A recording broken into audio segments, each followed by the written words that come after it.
Cuando nos disponemos a estudiar y conocer la teoría de un autor, es inevitable, tenemos que comprender la vida de ese hombre, porque por detrás de su teoría científica hay una vida, hay una historia personal, hay un contexto en el cual ese autor se hizo de esas ideas, desarrolló ese pensamiento, consolidó ese aporte científico. Esto es inevitable en cualquier caso, es decir, en el estudio de cualquier autor, de cualquier teoría. En este libro, en el principio era el sentido de Viktor Frankl, aparece una entrevista que le hace el profesor Kreuzer y en una de sus primeras preguntas le formula esta inquietud. Doctor, ¿cómo fue que se le ocurrió esta teoría? Y el doctor Frankl responde, creo que se podría decir que primero descubrí mi teoría para mí mismo. Se suele decir que cuando alguien funda un sistema psicoterapéutico, lo que hace, en resumidas cuentas, es relatar su propio historial patológico, dejar constancia escrita de él en ese sistema. Todos sabemos que Sigmund Freud padeció pequeñas fobias y que Alfred Adler no fue precisamente un niño sano y robusto. De ese modo, Freud llegó a su teoría del complejo de Edipo y Adler a la del complejo de inferioridad. Y continúa. Debo decir que no soy ninguna excepción a esta regla. Soy consciente de que cuando empecé a madurar, tuve que luchar mucho contra el sentimiento de que al fin y al cabo todo era un completo sinsentido. Aquella lucha acabó convirtiéndose en una determinación y entonces desarrollé un antídoto contra el nihilismo. Vean ustedes la declaración de Franklin. Todos podemos pensar que con sus consignas sí a la vida a pesar de todo, la libertad ante el sufrimiento, tenía un pensamiento pop, una mirada ingenua, inocente de la vida. Todo lo contrario. Su contexto histórico lo enfrentó ante una vivencia del sinsentido y su decisión desarrollar un antídoto contra el nihilismo. Claro está, cuando recorremos la vida de estas personas importantes, en el artículo Frankl hace referencia a Freud, a Adler, nosotros podríamos plantear otras personas que nos sorprenden con su historia personal, como puede ser Kolbe o puede ser la Madre Teresa o tantos otros. No podemos dejar de maravillarnos por la extraordinaria historia que han tenido. Pero hay algo que no tenemos que perder de vista. No fueron personas extraordinarias, fueron personas ordinarias, comunes, corrientes, como ustedes, como yo, que tuvieron una vida extraordinaria. Y eso es lo que hace de sus historias un legado testimonial. Yo no soy extraordinario. Si hubiera que ser extraordinario para tener una vida extraordinaria, el ejemplo de Víctor, de Teresa, de Maximiliano no me sirven, porque yo no soy extraordinario, ellos sí. Pero si me doy cuenta que fueron personas comunes y corrientes que pudieron tener una vida extraordinaria, ese legado testimonial me sirve, porque si ellos pudieron, quiere decir que es posible. Si ellos pudieron, quiere decir que yo podría también tener una vida extraordinaria. Ahora, esas vidas extraordinarias, vuelvo a poner los ejemplos, los repito, Teresa, Kolbe, Frankl, posiblemente por ese carácter extraordinario que tienen, no dejan de ser sujeto de críticas. muchas veces que se dan por ignorancia, muchas veces que se dan por desconocimiento, muchas veces que se dan porque hay como una oposición al pensamiento que han tenido, más que a la vida que han vivido.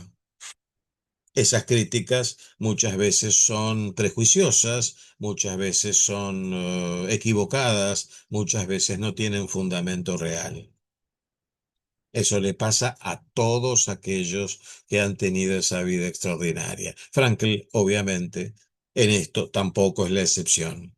Y existen muchísimas críticas en torno de la vida y la historia de Viktor Frankl. Muchas de ellas las iremos tratando de responder a través de este canal en otras presentaciones.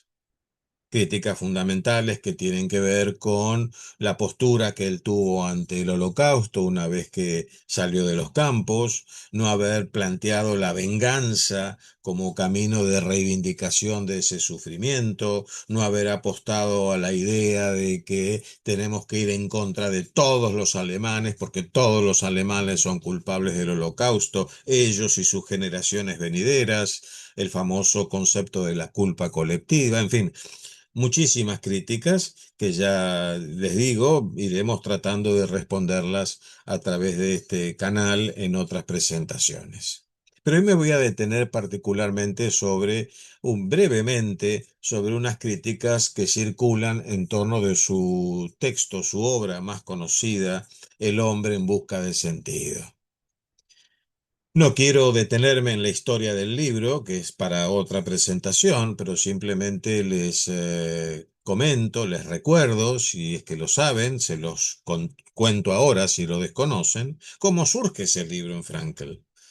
Cuando Frankel vuelve a Viena, después de haber pasado por los campos y se notifica que toda su familia ha muerto y que Tilly, su esposa, también no ha podido superar la experiencia de los campos, entra en un estado de una profunda depresión, una caída terrible en una realidad que era dramática. Visita a su amigo Paul Pollack en Viena y le dice, no tengo dónde vivir, no tengo trabajo que realizar y no tengo a quien amar. Lo único que me queda es el suicidio. Su amigo Pollack se desespera para ayudarlo y le recuerda que tiene que cumplir una promesa. Él le había prometido a Tilly que iba a sobrevivir a los campos para escribir un libro cuyo manuscrito se lo habían arrebatado al ingresar a Auschwitz. Pollack, su amigo, le recuerda, tenés que cumplirle la promesa a Tilly. Pero claro, Víctor no tenía documentación para escribir el libro, porque ese manuscrito, ya les digo, se lo habían arrebatado, lo habían incinerado en Auschwitz. Pero Pollack lo sorprende. Él tenía una copia del manuscrito. Y con ese manuscrito y unos papeles que él había traído, pequeñas notas taquigráficas tomadas en el campo, podía cumplir la promesa. Pero claro, una vez que escribiera ese libro, que en definitiva es el libro que conocemos como Ärztliche Seelsorge o La cura médica del alma, que en español fue traducido como psicoanálisis y existencialismo. Luego de escrito ese libro, bueno, ya no le quedaba nada más por hacer. Y su amigo Bruno Peterman, un camarada de la Juventud Socialista, en la época que Frankl fue el líder de la Juventud Socialista del Partido Socialdemócrata, Bruno Peterman lo convence de que era importante que él escribiera sus memorias como sobreviviente de los 4 campos de concentración. Víctor no quería escribir ese libro, no estaba con ánimo de escribir ese libro. Bruno Peterman le insiste sobre el valor que podía tener. Calculo yo que Peterman quería que su amigo tuviera otro motivo para seguir vivo mientras podía recuperarse de ese estado inicial de catastrófica situación que estaba viviendo, y lo convence. Pero, y este pero es fundamental, Víctor Frankl dice, no voy a escribir mis memorias pasando por el campo de prisioneros, no. Voy a escribir lo que un psicólogo pudo ver en el campo de concentración. Eso es lo que voy a escribir. No van a ser mis memorias personales. Va a ser lo que un psicólogo pudo ver estando en un campo de concentración. Y es así que escribe este libro, cuyo título es precisamente Un psicólogo en el campo de concentración. Este libro es un ejemplar de esa primera edición del año 1946. Si ustedes llegan a percibir, en la tapa del libro no aparece el nombre del autor, porque incluso Víctor no quería escribir, quería escribirlo de manera anónima. Sin embargo, por una disposición legal, fue obligado en la primer página del texto, aquí tal vez lo pueden ver, en la primera página del texto, allí tuvo que incluir su nombre. Es decir, este libro no es en la intención del autor, el reflejo de sus experiencias en el campo, reitero, sino la experiencia que tuvo como psicólogo viendo lo que sucedió en ese campo, tratando de interpretar lo que vivió en ese campo. Es lógico pensar que en el año 46 la gente no estuviera interesada en leer un libro sobre lo que había pasado en los campos. Por eso este libro en su primera edición fue prácticamente incinerado totalmente. Este ejemplar que yo les muestro es uno de los pocos seguramente que han sobrevivido también a esa circunstancia. Más tarde, en el año 54, es publicado en español por una editorial Plantín aquí en Buenos Aires, bajo el título original de Un psicólogo en el campo de concentración.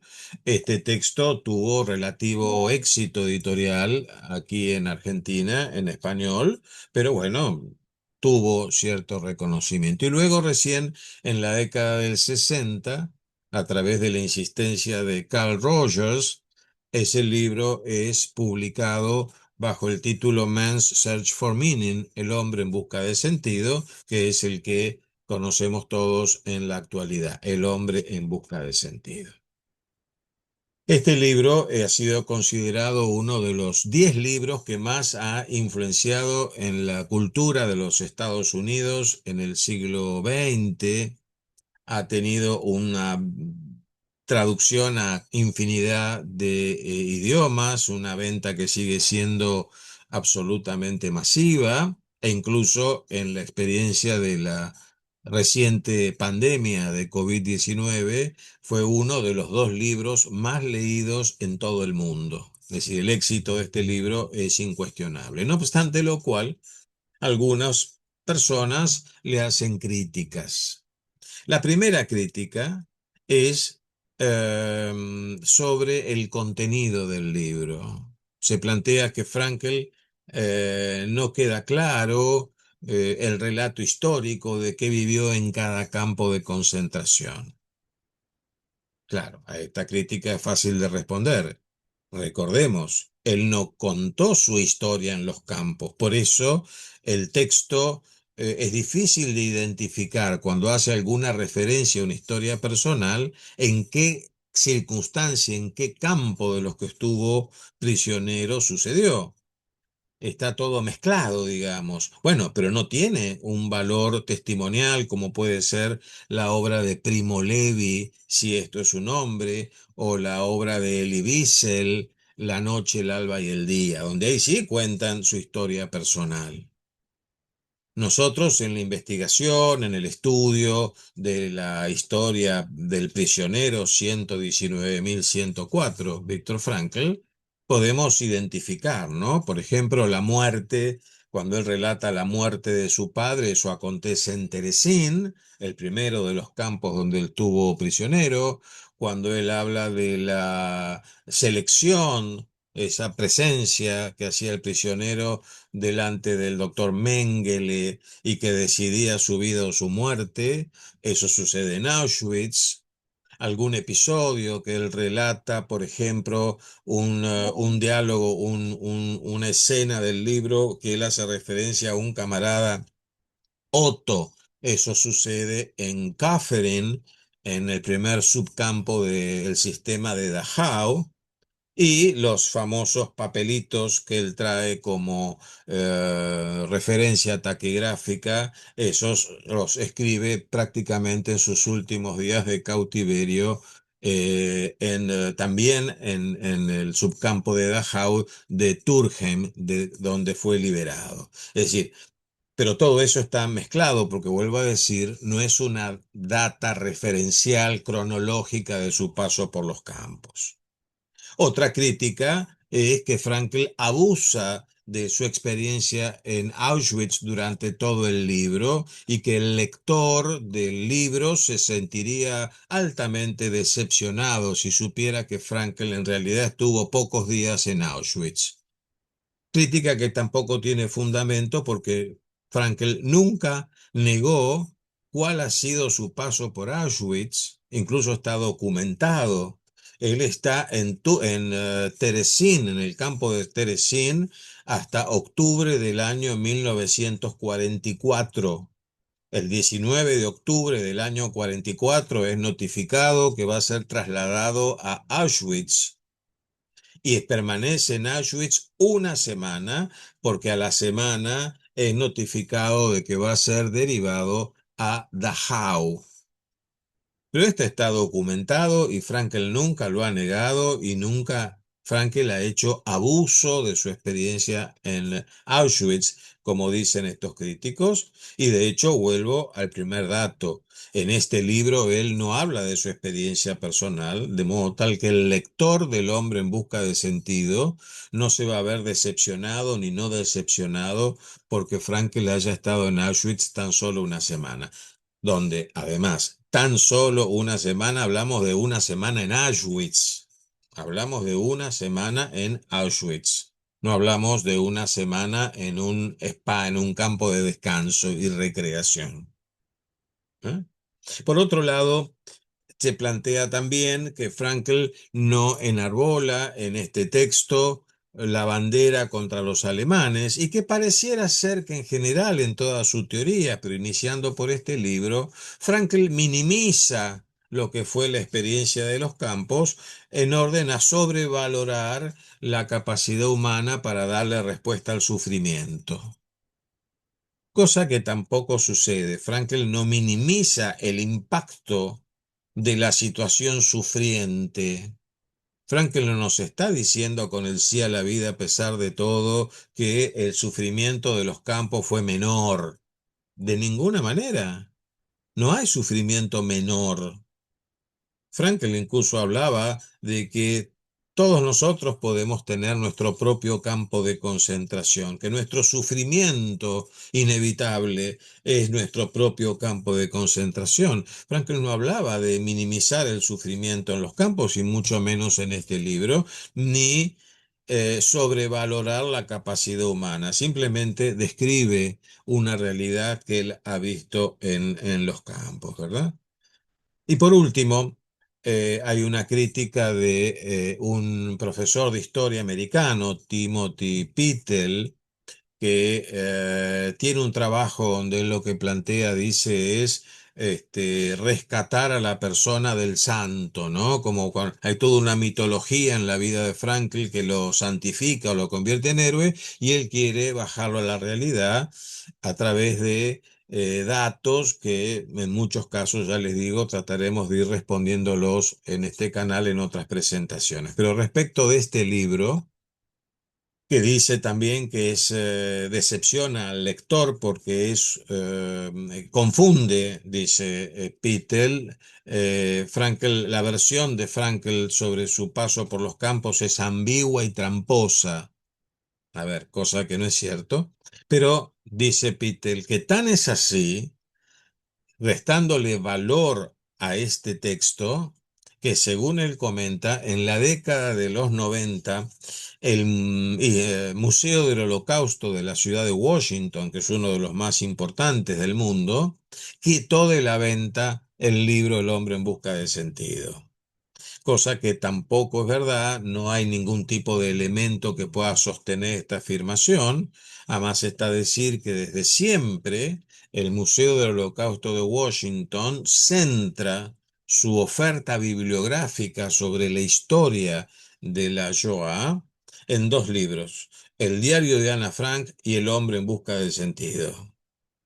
Es decir, son los dos libros desde los cuales se abre luego una rica oferta bibliográfica que tanto el Museo de Washington como los distintos museos del mundo ofrecen a los visitantes. El hombre en busca del sentido será uno de los grandes aportes bibliográficos, es uno de los libros más leídos, es al decir de los editores un long seller, no un best seller, un long seller, un libro que se va a seguir vendiendo mucho siempre. Y el propio Frankel en la década del 60, cuando le preguntaban por qué el éxito del libro, lo respondía de una manera muy sencilla. El hombre es un buscador de sentido. Al hombre siempre le va a resultar complejo descubrirlo y la gente encuentra en este libro elementos que le van a servir para esa búsqueda. Como esa búsqueda es eterna, la venta del libro va a ser permanente. ¿eh? De todas maneras, cada uno de nosotros que ha leído varias veces El hombre en busca del sentido, no ha dejado de encontrar respuestas a preguntas, no ha dejado de encontrar respuestas a intrigas que la vida nos presenta y a través del libro seguramente las hemos podido encontrar. ¿eh? Es un libro para seguir leyendo, releyendo y vuelta a leer. ¿eh? Se los sugiero. No lo lean una sola vez. Hasta la próxima.